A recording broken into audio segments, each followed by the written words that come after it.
Oh, look at that. Yes, LED lights over here. Correct. Show car. Yes, it is a show car. It's a SEMA winning show car. Of course, nothing could be further from the truth. My friend Curtis and I have long toyed with the idea of buying a battered supercar and documenting its restoration.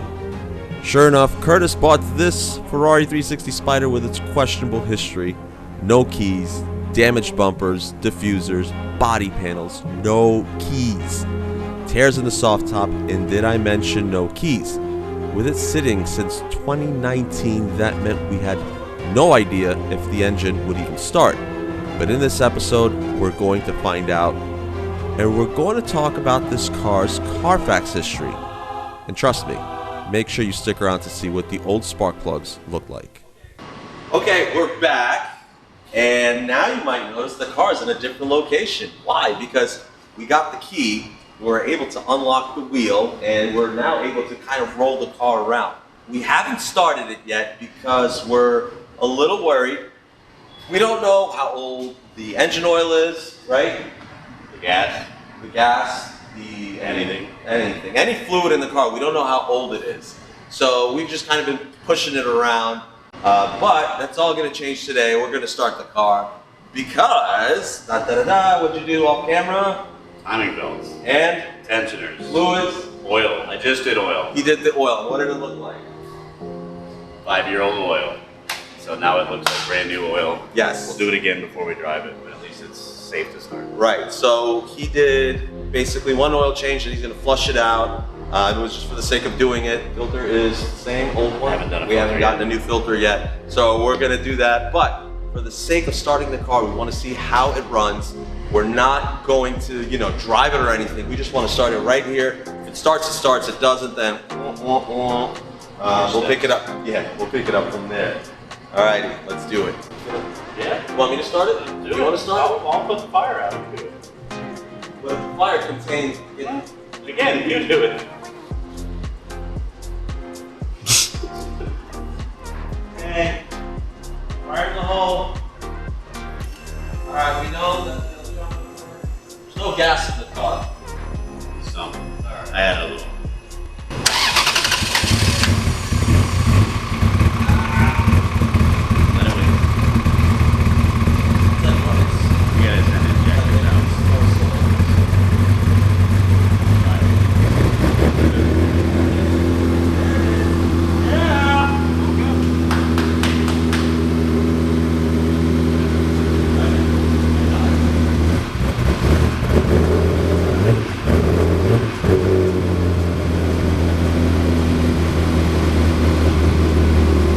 There's some cylinders working. I'm going to say it's about 5 to 6 cylinders. I'm going to shut it off.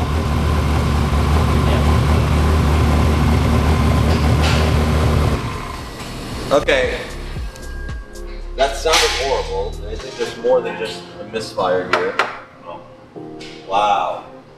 Oh. There's our next Project. Rubber. Okay. Yeah, so that's the sensor that reads how much air going in the motor. But it's not reading any of that. How's that one?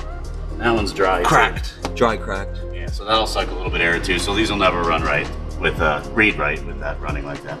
Yep. But that one, Wow. yeah. So that's gonna be next, is pull all this apart. Well then. Curtis is going to have to put in a little OT. And yes. Gotta come off to take all this off. Yes, so if you've ever wanted Ferrari cereal, you just kind of go like this, and you sprinkle some of it into your milk, along with your Fruity Pebbles and your Fruit Loops. In fact, this whole engine bay is just a crusty mess from all sorts of, weather, just sitting at, yeah, exactly. This is just getting cooked in the sun. Do a nice touch. What's that? LED light. Oh, look at that. Yes, LED lights over here. Correct. Show car. Yes, it is a show car. It's a SEMA winning show car. So this is all flaking. Everything's flaking. And in the last video, I mentioned that the interior is going to get sent off to Luxury Choices. That's John. And not just the interior. And hopefully this engine bay will look as good as new by the time we're done with it. It's gonna need some, hand cleaning, I guess you would say, because I don't really want to take a pressure washer to any of this stuff. Too many sensitive electronics. It's an aged car. We don't really know what wiring has been exposed or not. As we make our way through the car, we're going to find out. Like, for example, there's some exposed wiring here. Well, this is the protector. Yep. We don't know what this goes to, right? Oh, we'll have to look into that one. Oh, that's aftermarket. That's cute. Yep, that's aftermarket. Cool. So we don't know what this cable or harness goes to. This is torn at the bottom, but this is just a protective cover. So yeah, that's torn. Oh, yeah, because that's for F1. Okay, that's the F1 Yes, cable. F1. Yep, there it is. So, oh boy. Here goes nothing. Yeah, it runs. Yeah, it does run. We know that much. What we're gonna try to do, this is just purely for S's and giggles, is we're gonna try to seal this hole quickly with some tape or whatever, just so we get some kind of pressure, and this as opposed to a complete vacuum leak, which this is. And just want to see what happens if it runs any better, because he did do the plugs, but he hasn't done the coils just yet, so there's still a lot left to be done. But at the very least, again, we know that the engine starts over and it runs, and it seems like everything else is okay. Battery's new, alternator's okay. Didn't seem like it had much of an issue, but yeah, so we're gonna make it work little by little. So the engine runs, but it's also got a massive leak from a giant hole in this rubber boot of the intake. We decided to see if the car would run even a little bit better with this very, very temporary solution in hopes of minimizing the leak as much as possible. On the first startup, the engine came alive with only one bank firing, which is totally normal for a Ferrari that hasn't ran in this many years. We're hoping for the second start, both banks fire up together.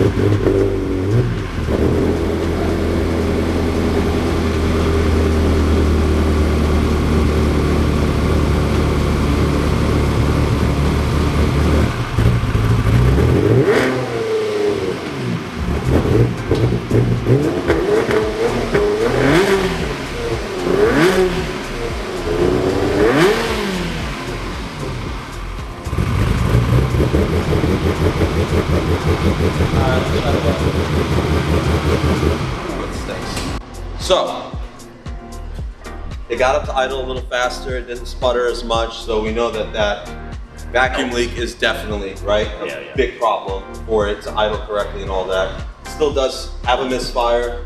It still needs two, 3 coils easily. We'll without a doubt, it needs more than 2. And injectors, I think, are just gone. Yeah, that's true. They're getting sent out. Okay. Yeah, so when I was in there and then we switched, he said, give it gas, and I'm tapping the throttle and it goes to 1500, it goes right back down. He's basically flooring it and it went up to 5,000-6,000. Right? I'm more willing to blow it up. Yeah, I mean, because these engines are very easy to come across.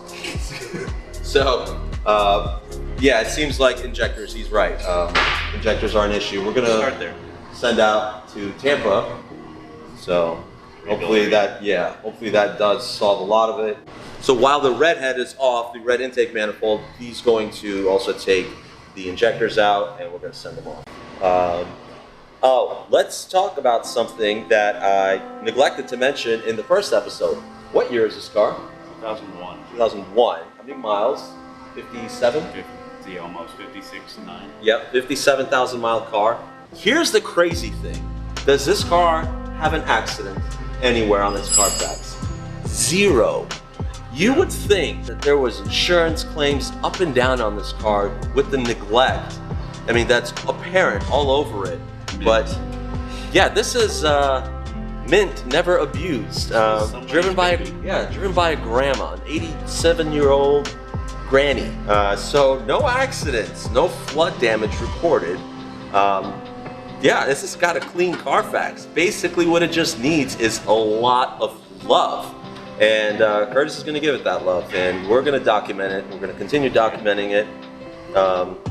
There's a lot of interesting tidbits about this car. Let's check out something in the interior. Alrighty. So, as you can see, the radio's come out so far. We had mentioned that our upholsterer, I've used him as well in the past. He's going to come by. He's going to take this dash to his house, and he's going to reupholster this. These are not supposed to come out this easily. Yes, they do just slide in and out, but there's supposed to be a bit more of a pop to them. And so what happens is, you see this leather, it's supposed to be tucked in more inward towards this black bezel over here. And the leather has completely shrunk from sitting outside for so long, where it's basically out on the edge over here. And this, I think, is fiberglass. So it's gone around the fiberglass and above it. So that's one of the reasons why these vents basically have no friction to kind of prevent you from taking them out. And this goes for all of them. They all just come out like this, and they're not supposed to. So yeah, that's gonna get reupholstered. But one thing that we had talked about in the last episode was we weren't sure about these heated seats. And no, this car does not come with heated seats. I don't think it ever did. I looked around, I couldn't find a center console that had these buttons. Now, admittedly, this is a clever little job, but when you look at the wiring harness, there's really nothing about this wiring harness that suggests that there is supposed to be a heated seat element that goes into the seats itself. We looked at the seats. I know they've been reupholstered. We kind of poked around here for some additional wiring. There's nothing here. So I don't know why somebody installed these heated seat buttons, but there are no heated seats in this car, as this cable basically indicates to us. So that is that.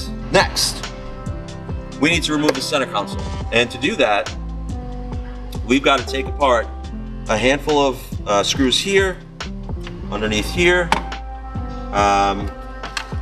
these 4 over here, which we've already loosened up, and then you remove this, and there's a few more over there, and basically within 20 minutes this lifts out, and off to John it goes. So let's get to that.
Voila. All right, so we've got the center console out. We've got the faceplate out as well. Both look like absolute trash, right? Yeah, that one's stripped over there. So obviously we see all the worst signs of damage all around the edges. There's, I don't know what this is. Just this is where the little leather cover goes. Where is it? Nope, that's not it. This little leather cover goes in here. We'll get this cleared up and resprayed. Won't take much at all to do. In fact, actually, this might just clean right off. This glues on over here. So before anybody says anything, that is not rust, that's just glue residue. We're gonna take this to our buddy, to John, Luxury Choices. He's gonna blast this whole thing all the way down. We're gonna respray it. We haven't decided what color we're gonna go with, whether we're gonna do this factory kind of aluminum finish over here or aluminium, or if we're gonna go for like a Rosso Corsa or something like that, just to match. We don't know yet. That's up to Curtis. It is, after all, his baby, his project. So, oh, look at all this peeling. I love this. Just flake it all off. This is great. And then here's a little interesting bit. What did those heated seats lead up to? Well, nothing. They weren't connected to anything. As you may notice, when we were taking this out, as I pulled on it, this did not snag on anything. As I was pulling, all the factory controls and the factory harnesses did snag. All right, so in my hands, I have both sets of new keys to this car. One is this one that we'd already seen earlier on. This is the 430 key, which has the transponder immobilizer integrated into it with the key in the housing. This is what the factory key looks like. So Curtis bought a factory key with the immobilizer transponder unit. Now, this, if you're thinking, holy crap, this looks like a house key. Yeah, basically back in the day, you could take something like this to a Home Depot and kind of get it cut to fit your car and unlock your door. So how do we get this done? Well, Curtis said he had ordered one of each. So this is the main, this is the backup. Now, let's take a look over here. He took the tumbler out, and that's because the keys for these cars fit the keyhole for the door and the keyhole for the tumbler for the starter. It's the same key pattern. So you take this out, you take that out, and basically the guy cuts you a key, and then you take the transponder unit, which is behind the driver's seat, you send that out as well, so he can get a reading on the frequency and program 2 sets of keys for you. And that's how we are now able to get into the car and start it. Now, with the keys explained, it was time for Curtis to start taking the intake apart and getting to the injectors. It's a fairly straightforward job on a 360. With the airbox coming off first, we loosen the clamps on the torn intake boots, sliding them off to reveal the throttle bodies, when I happened to notice that one bank of the engine had a very greasy and dirty throttle body compared to the other. They've clearly never been cleaned.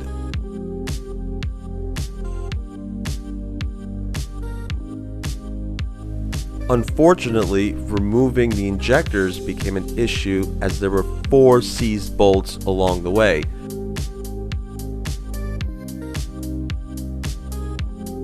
All right, so a couple hours later, I have taken the 4 seized bolts out for the fuel injector rails, and we now have all 8 fuel injectors ready to get shipped off for rebuild. They're just a normal Bosch injector, so we'll get them flowed and tested, make sure they're the right spec of what they're supposed to put out for a 2001 360. And then all the clips are sitting right there too. I gotta clean all this up and button, label everything. But they're out, so those are out, that's next. And then the intake to lift off next, but all the wiring is basically tucked down the middle, so you don't actually have to take everything off. You just do these out of the way. And then you lift the whole intake out. So that's next. There's a whole bunch of 10mm bolts at the bottom, and we'll start lifting out, start taking things apart little by little, and we'll get there. It'll be pretty next time you see it. Not all this paste. And now, with the injectors finally off, let's talk about an off-camera discovery Curtis made. He had removed the spark plugs, and this is what he found. An entire bank of spark plugs that were extremely corroded. Turns out, in the 355 and 360 world, this is a fairly common issue related to bad seals around a coil or two. And before anyone jumps the gun, notice that the corrosion never got past the hex of the plug, which tells us that the water simply pooled up and never made it into the engine. That's a huge win for us. Fortunately, these plugs were replaced before we started the car.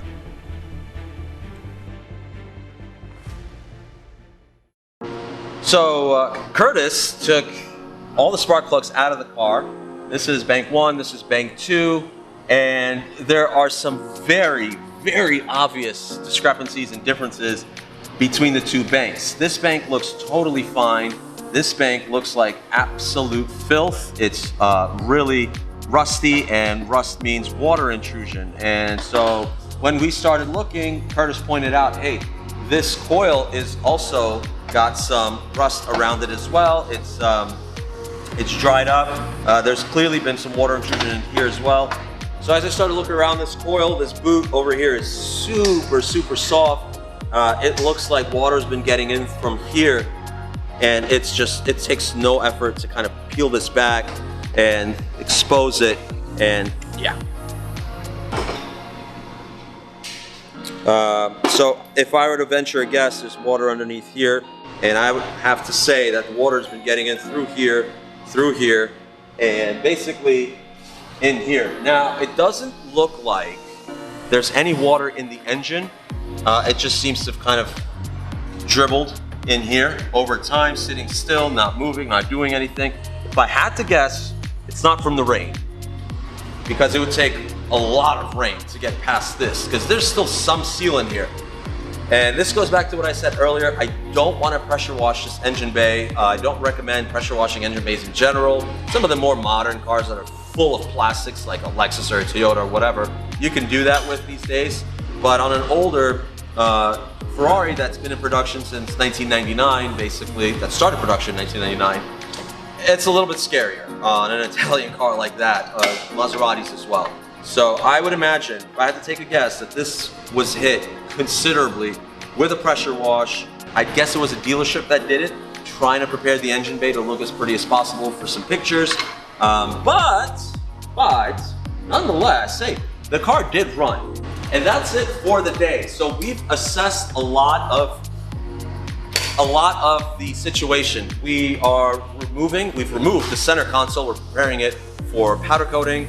We've started the car. It runs. It does run. We found a vacuum leak, a pretty considerable one.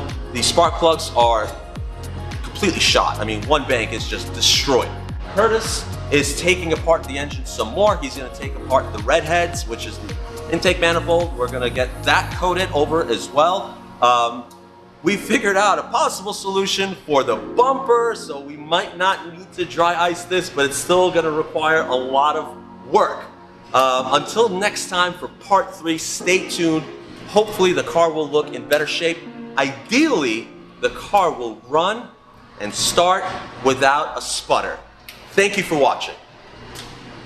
If you need a cup holder in your Ferrari 360, here's an idea for you. There you go. Eh? What do you think? Yeah? $1 million idea.